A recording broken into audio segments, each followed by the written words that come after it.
Hello friends, today we are going to solve this integral over here, that is simply integral of e to the power root of x divided by root of x into d of x.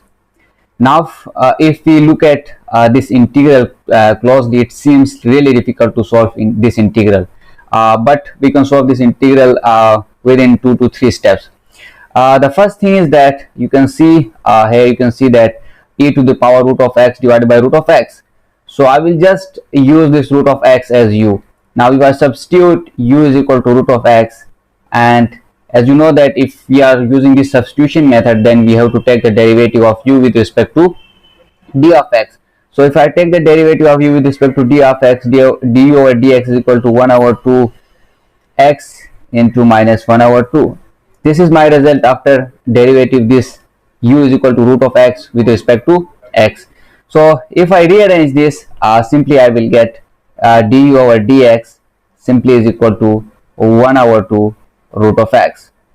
So now I need to find the value of d of x into divided by root of x. As you can see that d of x divided by root of x, this is over here. So by rearranging this, I will get 2 du equal to d of x divided by root of x.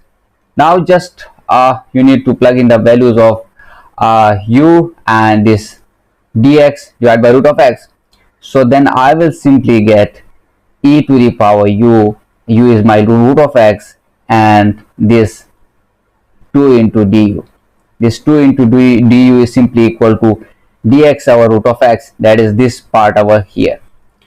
So this is the simplest integral that one can get to find the value. So this is simply 2e to the power u divided by du integral. So this is simply 2 into e to the power u plus c is your constant, and this is the integral, the value of the integral that we will get after solving this integral. So this is how you solve such integral by using substitution method.